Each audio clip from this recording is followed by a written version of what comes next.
The Adventures of Tom Sawyer by Mark Twain. Chapter 9.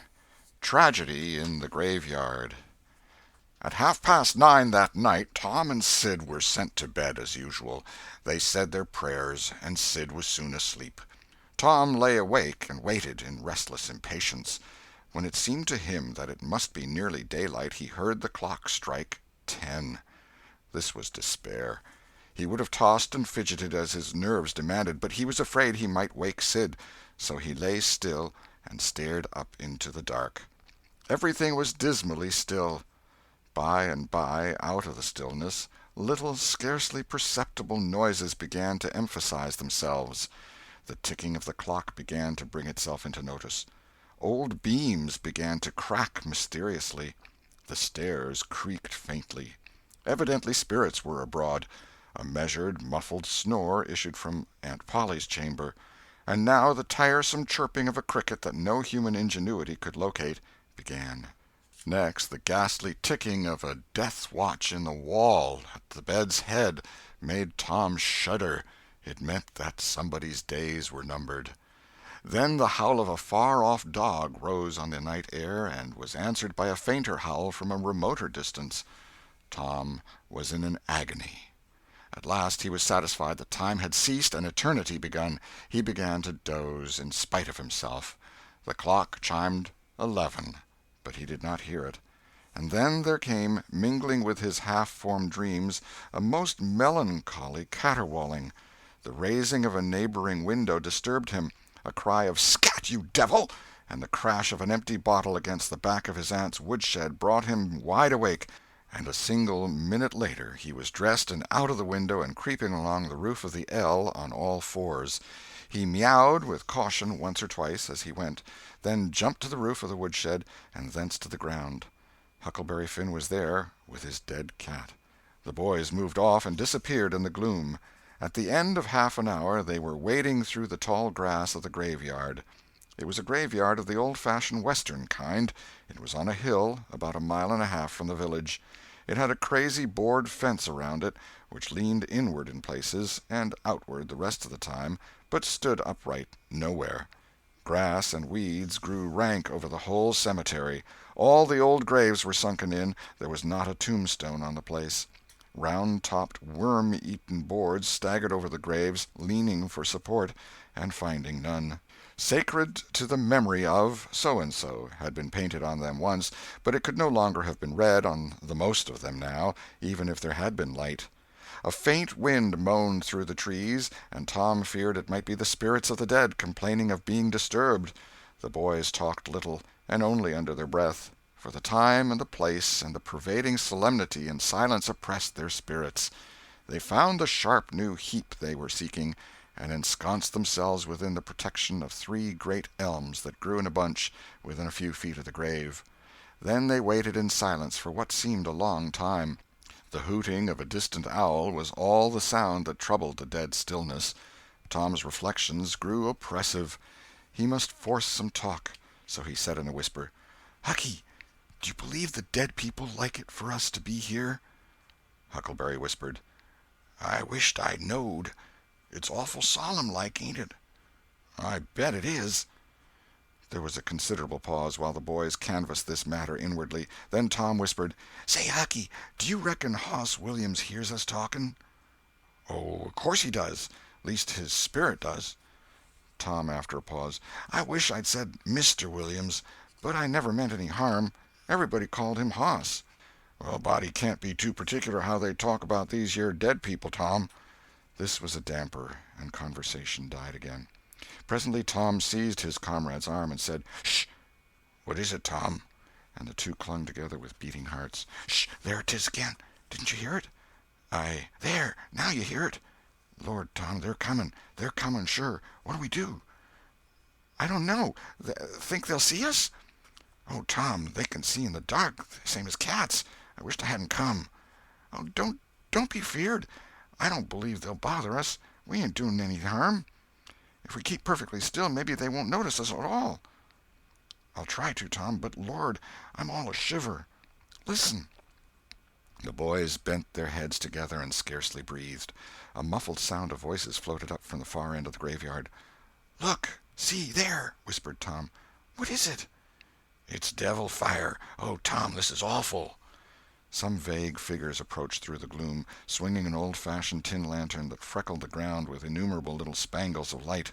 Presently Huckleberry whispered with a shudder, "It's the devil, sure enough. 3 of them. Lordy, Tom, we're goners. Can you pray?" "I'll try, but don't you be afeard. They ain't going to hurt us. Now I lay me down to sleep, Shh! What is it, Huck?" "They're humans. One of 'em is, anyway. One of 'em's old Muff Potter's voice." "No, 'tain't so, is it?" "I bet I know it. Don't you stir nor budge. He ain't sharp enough to notice us. Drunk the same as usual, likely. Blamed old Rip." "All right, I'll keep still. Now they're stuck. Can't find it. Here they come again. Now they're hot. Cold again. Hot again. Red hot. They're pointed right this time. Say, Huck, I know another of them voices. It's Injun Joe." "That's so, that murdering half-breed. I'd druther they was devils a dern sight. What can they be up to?" The whisper died wholly out now, for the 3 men had reached the grave and stood within a few feet of the boys' hiding-place. "Here 'tis," said the third voice, and the owner of it held up the lantern and revealed the face of young Dr. Robinson. Potter and Injun Joe were carrying a hand-barrow with a rope and a couple of shovels on it. They cast down their load and began to open the grave.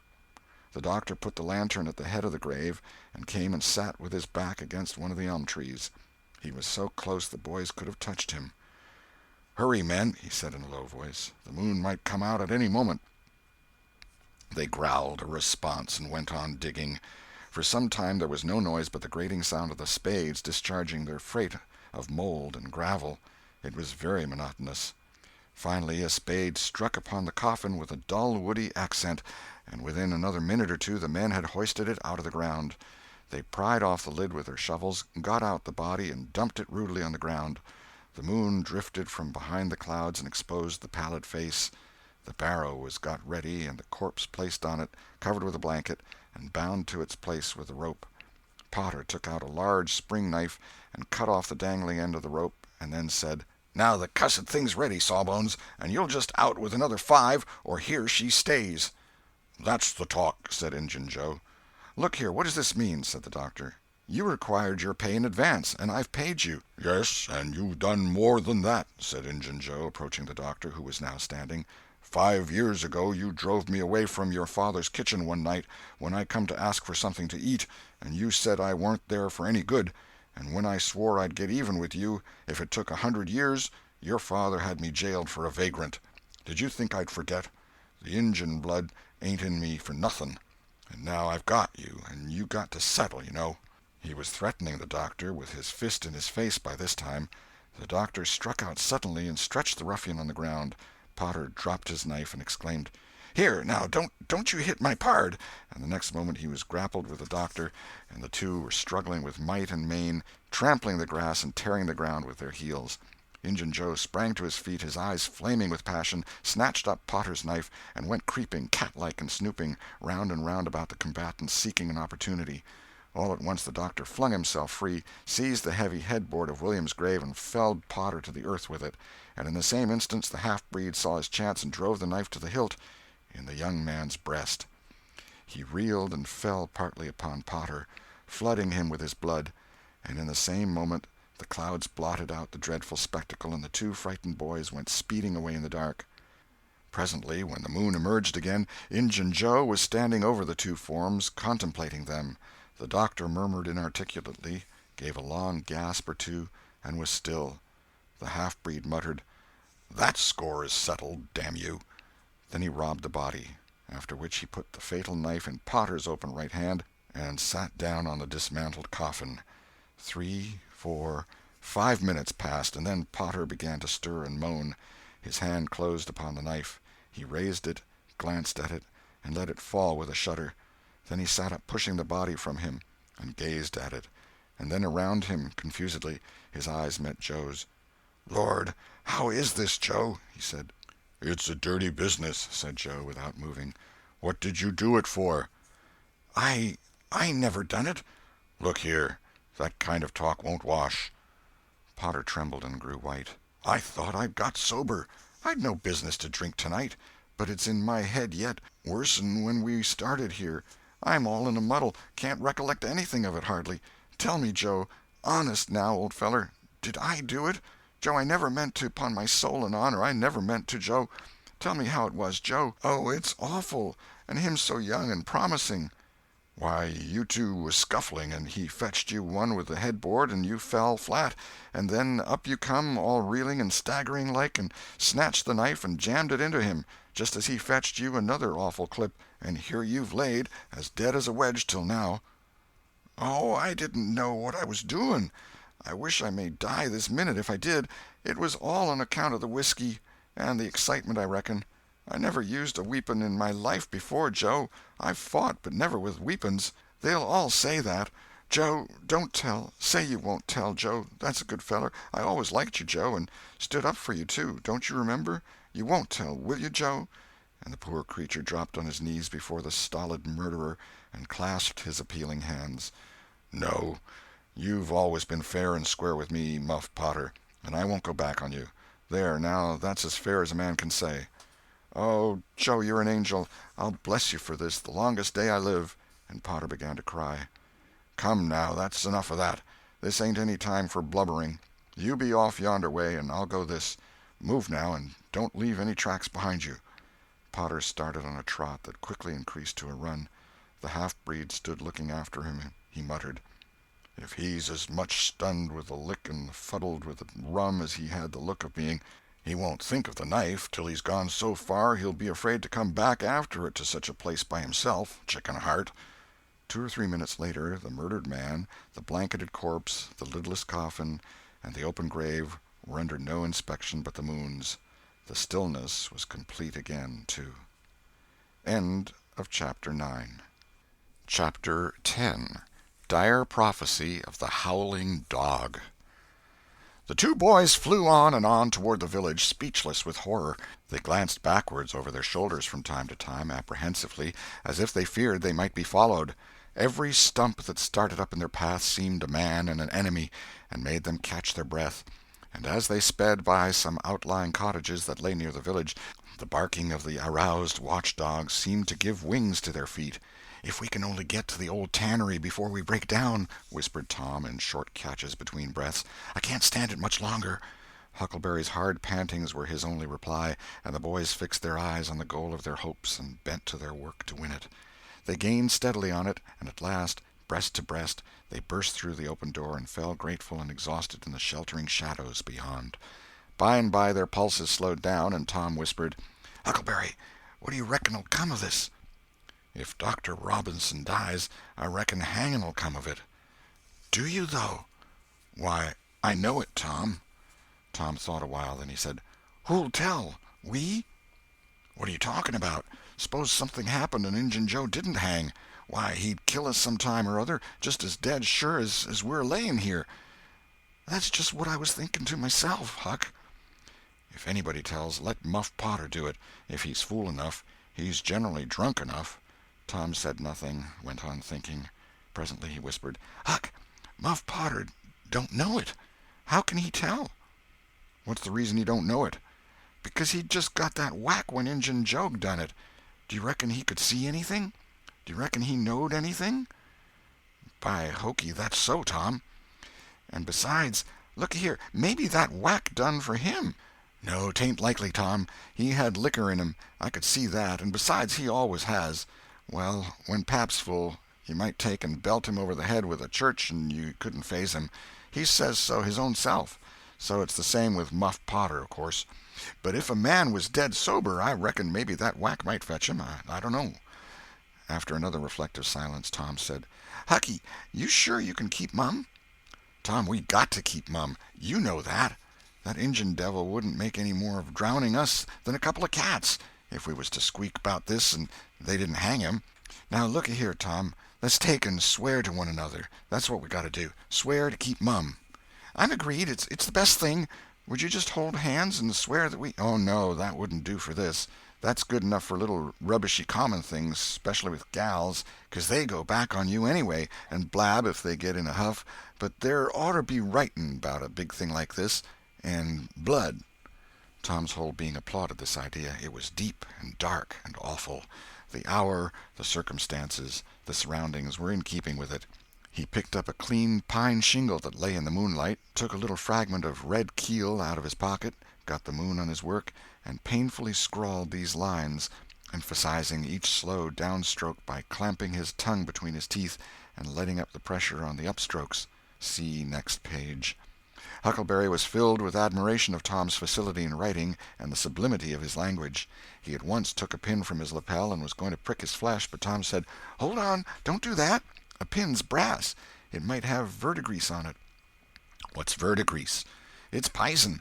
That's what it is. You just swaller some of it once, you'll see."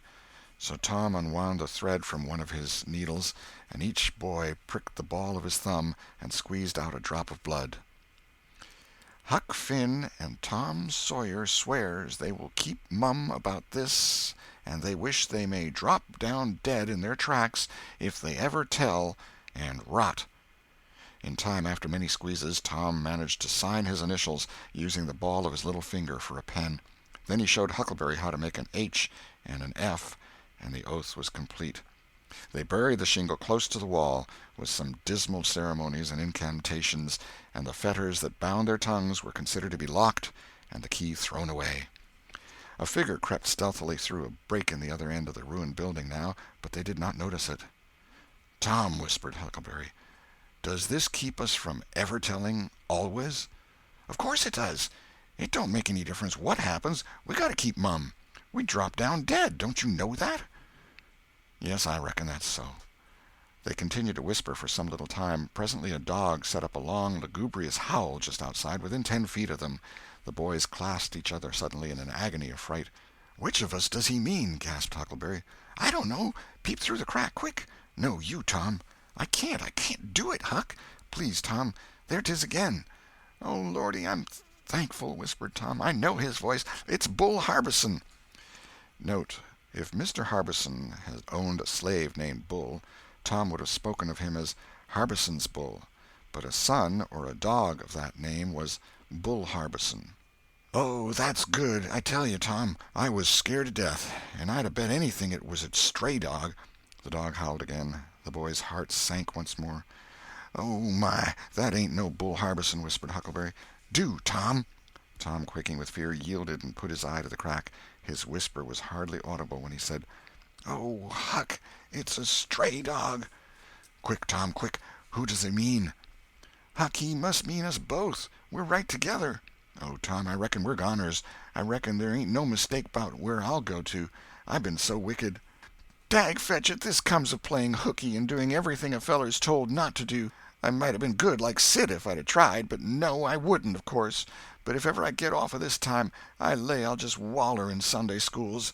And Tom began to snuffle a little. "You bad?"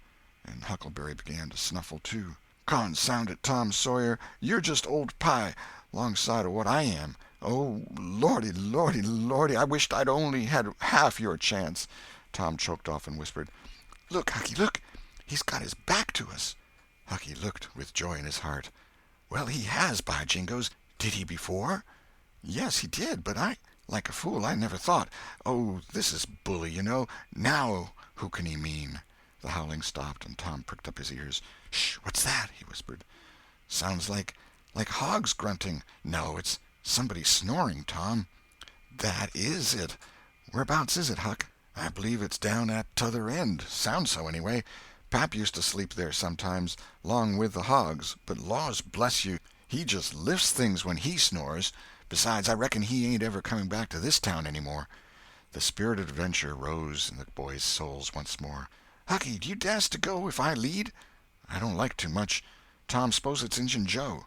Tom quailed, but presently the temptation rose up strong again, and the boys agreed to try, with the understanding that they would take to their heels if the snoring stopped. So they went tiptoeing stealthily down, the one behind the other. When they had got to within 5 steps of the snorer, Tom stepped on a stick, and it broke with a sharp snap. The man moaned, writhed a little, and his face came into the moonlight. It was Muff Potter. The boys' hearts had stood still, and their hopes too, when the man moved, but their fears passed away now. They tiptoed out, through the broken weather-boarding, and stopped at a little distance to exchange a parting word. That long, lugubrious howl rose on the night air again. They turned and saw the strange dog standing within a few feet of where Potter was lying, and facing Potter, with his nose pointing heavenward. "Oh, Jiminy, it's him!" exclaimed both boys in a breath.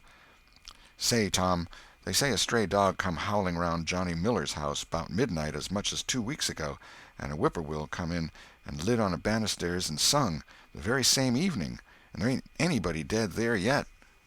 "Well, I know that, and suppose there ain't. Didn't Gracie Miller fall in the kitchen fire and burn herself terrible the very next Saturday?" "Yes, but she ain't dead, and what's more, she's getting better, too." "All right, well, you wait and see. She's a goner just as dead sure as Muff Potter's a goner. That's what the niggers say, and they know all about these kind of things, Huck." Then they separated, cogitating. When Tom crept in at his bedroom window, the night was almost spent. He undressed with excessive caution, and fell asleep congratulating himself that nobody knew of his escapade. He was not aware that the gently snoring Sid was awake, and had been so for an hour. When Tom awoke, Sid was dressed and gone. There was a late look in the light, a late sense in the atmosphere. He was startled. Why had he not been called? Persecuted till he was up, as usual. The thought filled him with bodings. Within 5 minutes he was dressed and downstairs, feeling sore and drowsy. The family were still at table, but they had finished breakfast. There was no voice of rebuke, but there were averted eyes. There was a silence and an air of solemnity that struck a chill to the culprit's heart. He sat down and tried to seem gay, but it was uphill work. It roused no smile, no response, and he lapsed into silence and let his heart sink down to the depths. After breakfast his aunt took him aside, and Tom was almost brightened in the hope that he was going to be flogged, but it was not so. His aunt wept over him and asked him how he could go and break her old heart so, and finally told him to go on and ruin himself and bring her gray hairs with sorrow to the grave, for it was no use for her to try any more. This was worse than 1,000 whippings, and Tom's heart was sorer now than his body. He cried, he pleaded for forgiveness, promised to reform over and over again, and then received his dismissal, feeling that he had won but an imperfect forgiveness and established but a feeble confidence. He left the presence too miserable to even feel revengeful toward Sid, and so the latter's prompt retreat through the back gateway was unnecessary. He moped to school, gloomy and sad, and took his flogging, along with Joe Harper, for playing hooky the day before, with the air of one whose heart was busy with heavier woes and wholly dead to trifles. Then he betook himself to his seat, rested his elbows on his desk and his jaws in his hands, and stared at the wall with the stony stare of suffering that has reached the limit and can no further go. His elbow was pressing against some hard substance. After a long time he slowly and sadly changed his position and took up this object with a sigh. It was in a paper. He unrolled it. A long, lingering, colossal sigh followed, and his heart broke. It was his brass andiron knob.